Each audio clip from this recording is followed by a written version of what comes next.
아멘. 네, 오늘 저에게 이렇게 주신 이 말씀을 살펴보면 우상 숭배하는 일을 피하라 라고 이렇게 단호하게 경고하고 있는 그런 본문입니다. 그런데 이런 경고와는 달리 오늘 본문의 시작은 아주 따뜻합니다. 오늘 14절을 보게 되면요, 내 사랑하는 자들아 라고 하면서 바울이 그들에게 권면하고 있기 때문입니다.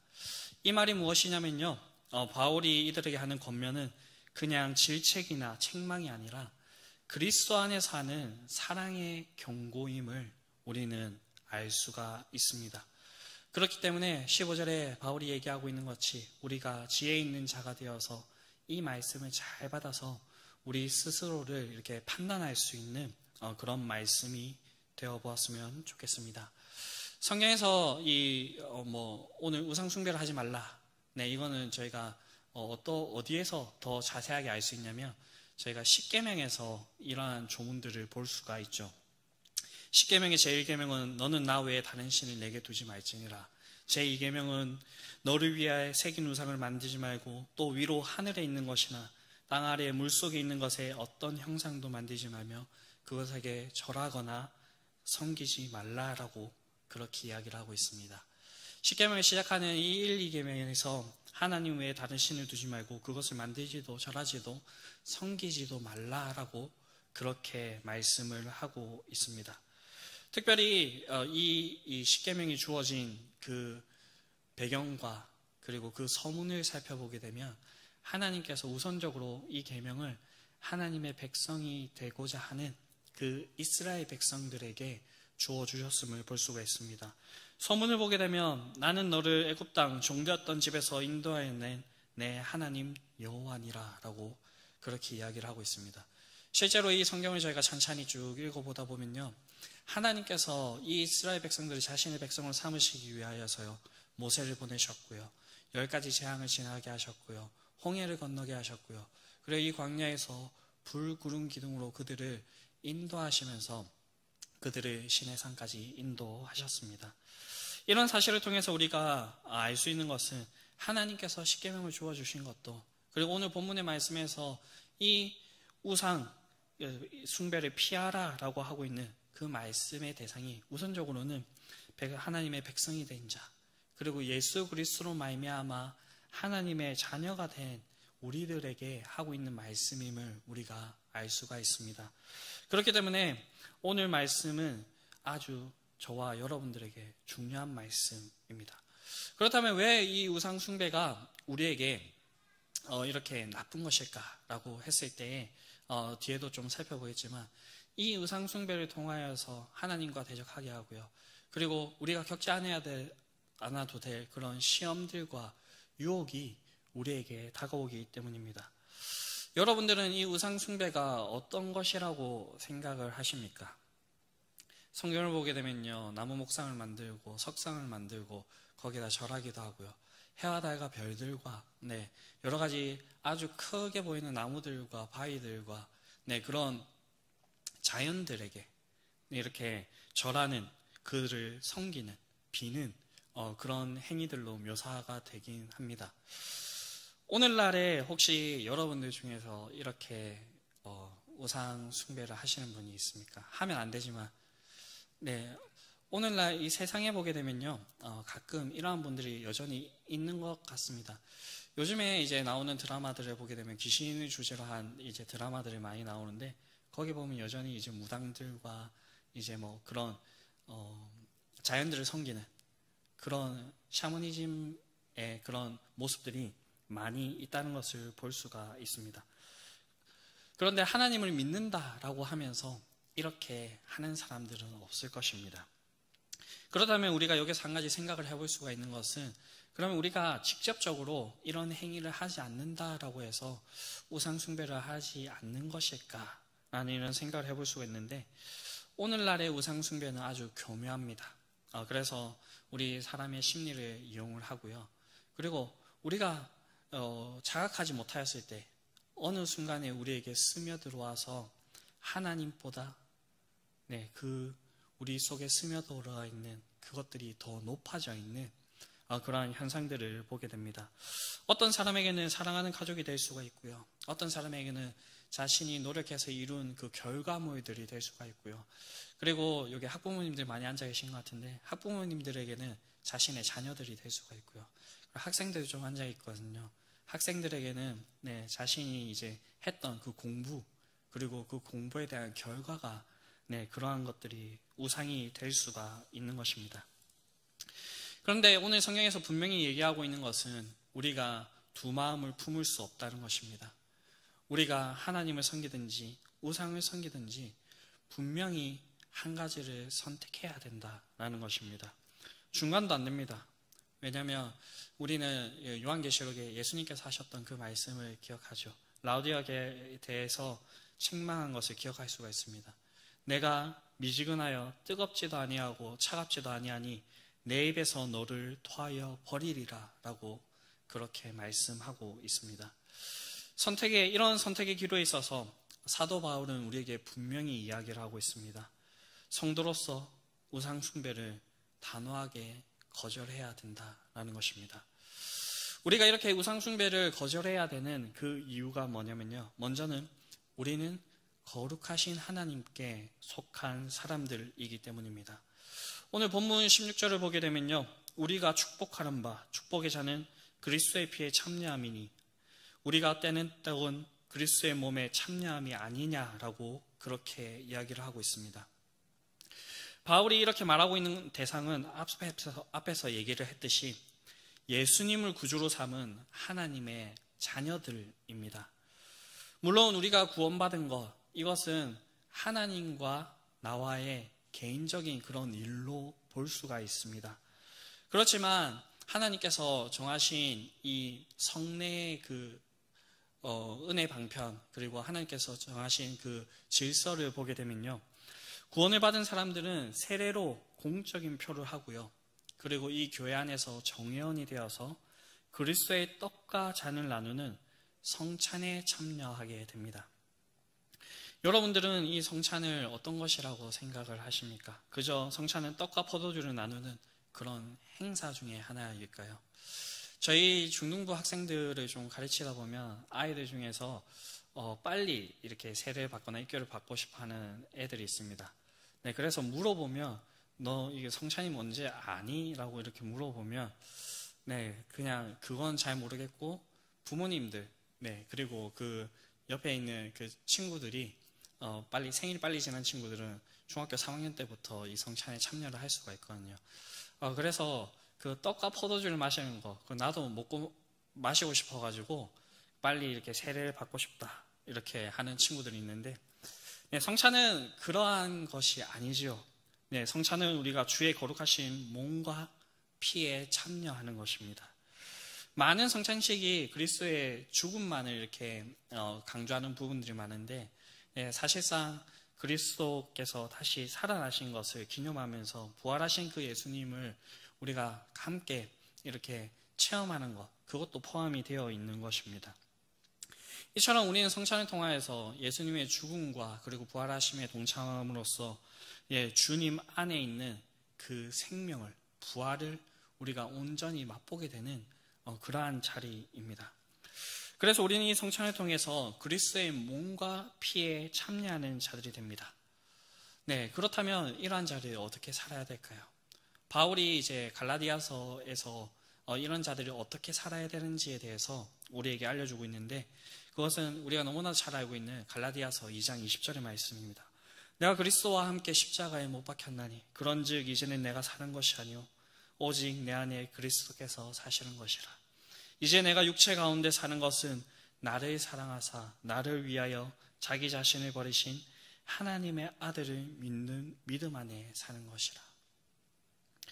이런 우리가 하나님을 버리고 우상을 섬기는 이러한 일을 할 수가 있겠습니까? 우리의 대답은 아니오겠지요.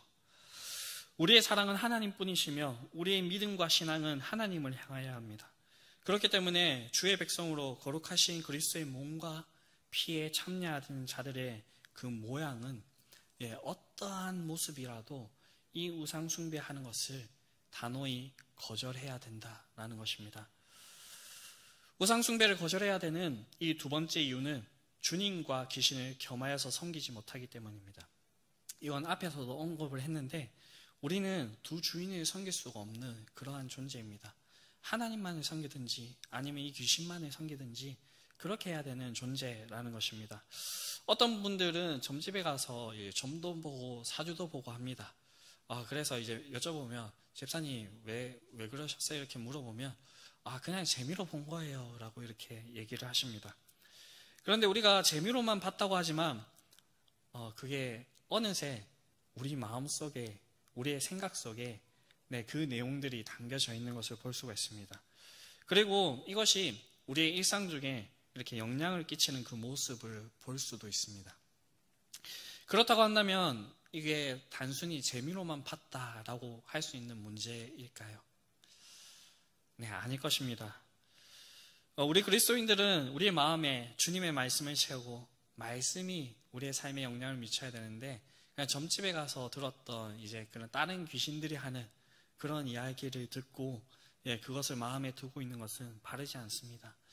예수님께서는 한 사람이 두 주인을 섬기지 못하며 혹 이를 미워하고 저를 사랑하거나 혹 이를 중히 여기고 저를 경히 여길 것이라 라고 그렇게 말씀을 하셨습니다. 그러니 우리가 그저 재미로만 봤다라고 하는 이런 변명은 진짜 말 그대로 변명이 되는 것입니다. 네, 그렇기 때문에 우리는 이러한 모습들을 철저하게 배제를 해야 되고요. 그리고 이러한 모습들이 우리에게 드러나지 않기 위해서 이런 것을 멀리하고 하나님의 말씀을 가까이 해야 됩니다. 우리는 분명한 진리를 알고 있지 않습니까?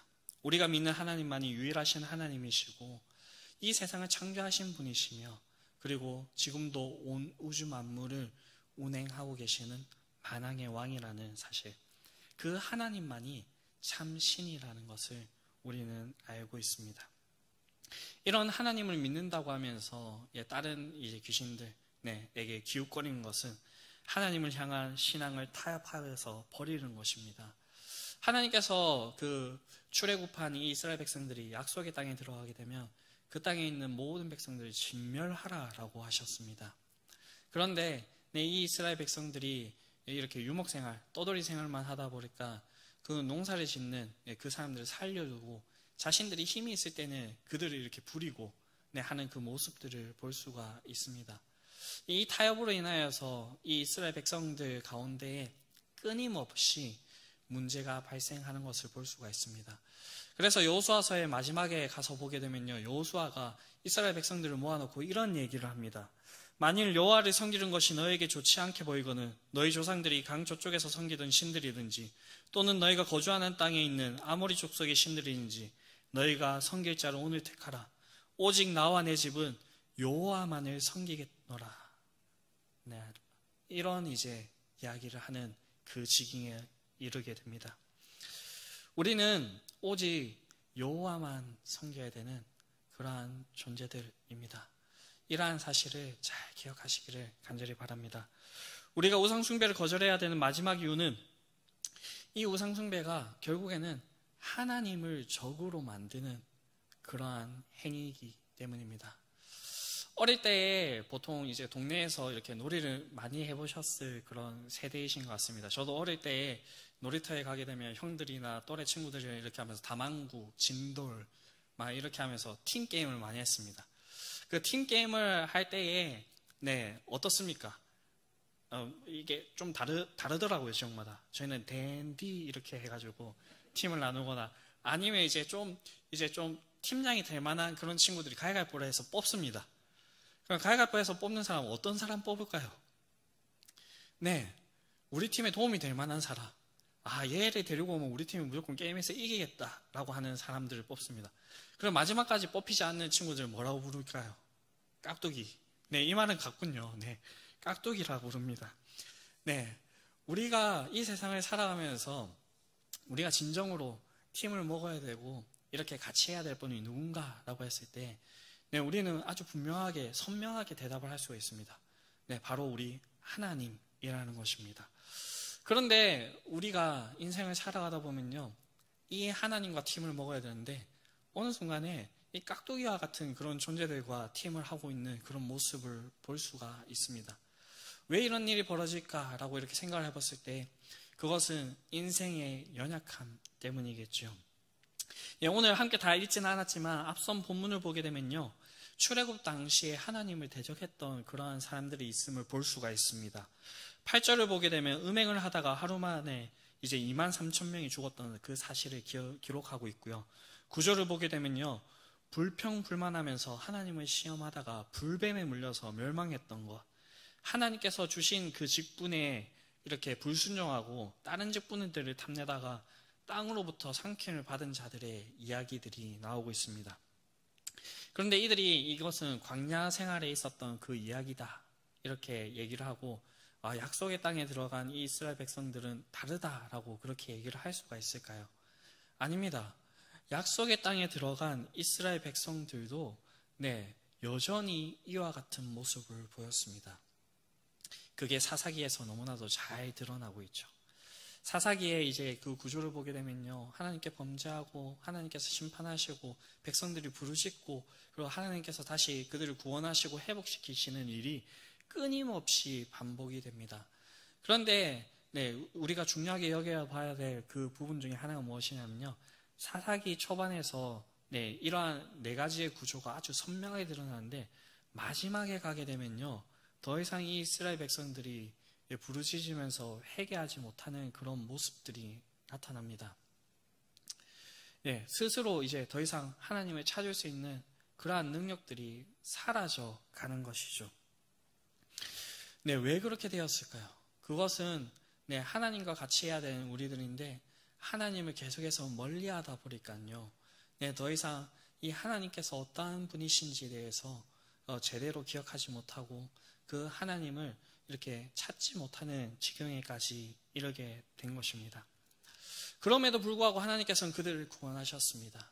그리고 아주 오래 참으셨습니다.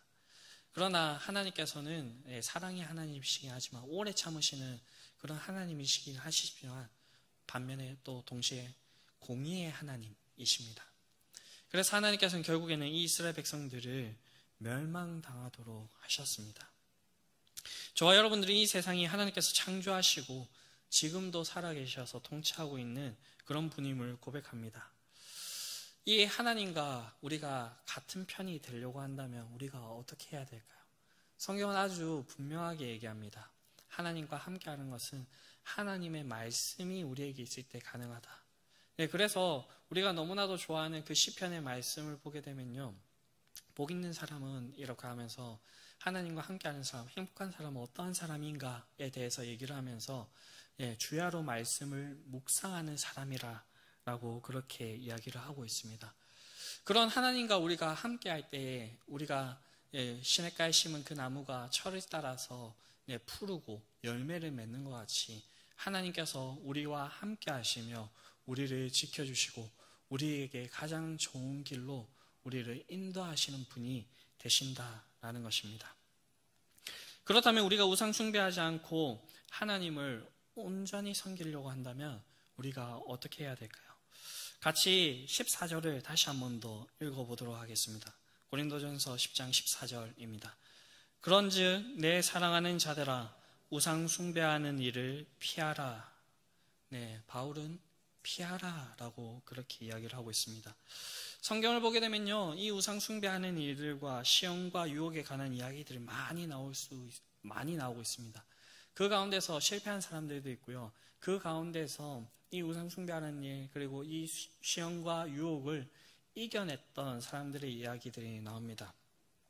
한 가지 분명한 것은요, 우리의 힘만으로는 이것들을 떨쳐낼 수가 없고요, 이겨낼 수가 없습니다. 첫사람 아담이 뱀의 유혹을 받고요, 넘어졌습니다. 그때에 뱀이 했던 것이 내가 눈이 밝아져서 선악을 알게 하는 그 일을 알게 되고요, 그리고 하나님과 같이 된다라고 하였습니다. 엄청난 유혹이죠. 이 하나님과 같이 된다라는 것은 아담의 마음속에 이제 자리 잡아가지고요, 와, 내가 하나님과 같이 되다니라고 하는 한 가지 우상이 되어버렸습니다. 그래서 이 아담은요 넘어지게 되었습니다. 그런데 이 아담의 그 실패한 얘기들만 남고 있는 것이 아니라 성경을 읽어보다 보면요, 이 유혹과 시험을 이겨냈던 사람들이 있습니다. 그분이 누구시냐면요, 바로 대표적인 그분이 바로 예수님이십니다. 예수님께서는 첫사람인 아담이 실패한 것을 둘째 아담으로 오셔서 온전히 이루신 분이십니다. 마태복음을 보게 되면요, 예수님께서 이 땅에 오셔가지고 시험을 당하시는 그 사건을 기록하고 있는 그 본문이 있습니다. 거기에 보면요, 성령에 이끌려서 예수님께서 시험을 받으시러 가시는데, 여기에서 시험을 받으셨다는 게 이 유혹을 받았다라고 하는 이 말과 동일한 단어입니다. 유혹을 받았다는 것과 시험을 당하셨다라고 하는 것이 동일한 말인 거죠. 그런데 첫사람인 아담은 이렇게 실패하였고요, 둘째 아담으로 오신 예수님께서는 그 모든 시험을 이기셨습니다. 예수님께서 이 시험을 이기신 그 방법이 무엇이었을까요? 그것은 하나님의 말씀으로 그 시험의 내용들을 물리치신 것입니다. 그렇기 때문에 우리가 이 하나님의 말씀을 가까이 하면 가까이 할수록 그 유혹과 시험에서 피하여서 이 하나님의 말씀 쪽으로 이렇게 다가오면 다가올수록 우리가 이 우상 숭배하는 일을 피할 수가 있고요. 그리고 이 세상 살아가면서 우리에게 오는 이 유혹과 시험을 이길 수 있다라는 것입니다. 이것이 그냥 생기는 것일까요? 아닙니다. 이것은 우리가 끊임없이 우리 자신을 하나님 말씀 앞에 세우고 하나님의 말씀을 듣고 그것을 우리 속에 담고 그것이 우리의 삶에 영향을 끼치게 하는 그러한 일들을 통하여서 분명하게 이루어질 수 있는 것입니다. 그래서 성경에서는 하나님의 말씀을 묵상하는 것이 하나님과 함께하는 삶이 복 있는 삶이며 형통한 삶이고, 그리고 우리 그리스도인들이 이 세상을 살아가는 동안에 가장 기본적으로 해야 되는 그러한 일이라고 이야기를 하고 있습니다. 제가 중등부 아이들을 이제 이렇게 설교하면서 가끔씩 이 아이들에게 이런 얘기를 합니다. 너네들 인스타, 그 페이스북, 여러분들 핸드폰 하는 그 시간, 그 시간과 성경 읽는 시간, 기도하는 시간을 비교해 봤을 때 어떻냐? 5분도 기도 안 하거든요. 그리고 이제 하루에 한 장 말씀 읽는 것도 힘들어하는데, 그 핸드폰은 하루에 몇 시간씩 합니다. 게임도 몇 시간씩 하고요. 너네가 그렇게 살아가지고 어떻게 그리스도인으로 그걸 올바르게 살아갈 수 있겠느냐라고 얘기를 합니다. 그럼에도 불구하고 이 친구들이 교회를 떠나지 않고 이렇게 나와서 예배드리고 찬양하고 하는 모습을 보면요, 하나님의 말씀이 얼마나 능력이 있다는 것을 보게 됩니다. 그렇게 조금 하는데도 이제 그 말씀이 능력이 있어서, 그런데 그것보다 더 많이 한다고 한다면 이 친구들이 어떻게 변화하겠습니까? 그런 생각을 하면서 아이들에게 그런 얘기를 합니다. 우리가 이 우상 숭배하는 일을 피하는 것, 이 피하기 위해서는 우리가 위기의 상황에 있다는 것을 먼저 깨달아야겠죠. 그렇게 할 수 있는 것이 무엇일까요? 그것은 바로 하나님의 말씀을 듣고요, 그 하나님의 말씀과 이 세상에서 일어나는 우리 주변에 우리의 삶에 일어나는 그 모든 일들을 비교하면서 그렇게 우리가 깨달을 수 있는 것이고요. 그리고 그것에서 피할 수 있는 것도 하나님의 말씀이 우리에게 있을 때입니다. 요셉이 보디발의 아내의 유혹을 이렇게 뿌리쳤습니다. 그때 이 요셉이 했던 그 고백이 무엇인지 아십니까? 내가 어찌 이 큰 악을 행하여 하나님께 죄를 지으리까? 이 요셉에게는 분명히 하나님께서 어떠한 분이시고 자신이 이 하나님 앞에서 어떤 존재인지에 대한 그런 인식이 분명히 있었던 것 같습니다. 이런 인식이 있을 때에 우리가 우상 숭배를 하는 일, 그리고 유혹과 그 시험에서 피해서 하나님께로 나아갈 수가 있다라는 것입니다. 사랑하는 성도 여러분, 우상 숭배를 피해라. 이것은 너무나도 당연한 말입니다. 너무나도 당연하지만 우리가 이 일상을 살아가면서 가끔씩은 잊고 사는 말이고요. 어느새 우리 속에 하나님보다도 더 큰 그러한 존재들이 자리 잡고 있음을 볼 때가 있습니다. 우리는 가만히 있으면 이것에 먹히게 됩니다. 그렇기 때문에 우리는 끊임없이 피해야 됩니다. 그 상황에서 피하고요. 그리고 그 상황에서 피해서 우리를 올바르게 이끌어 줄 수 있는 그 하나님께로 피해야 될 것입니다. 하나님께서는 우리를 너무나 사랑하셔서요, 우리에게 이런 연약한 모습이 있더라도 다시 하나님께 나아간다면 하나님께서는 우리를 다시 싸매시고 회복시키시고 우리가 온전한 그리스도인으로 그렇게 살아갈 수 있도록 우리를 선하게 인도하실 것입니다. 이 밤에 우리가 우리 자신을 한번 돌아보시면서 함께 기도하는 시간이 되었으면 좋겠고요. 그래서 이 시간 우리가 주님만 의지하겠습니다. 이 세상의 것들, 그러한 것들을 의지하지 않고 주님만 의지하겠습니다. 이렇게 함께 찬양하시고 우리가 기도의 자리로 나아갔으면 좋겠습니다.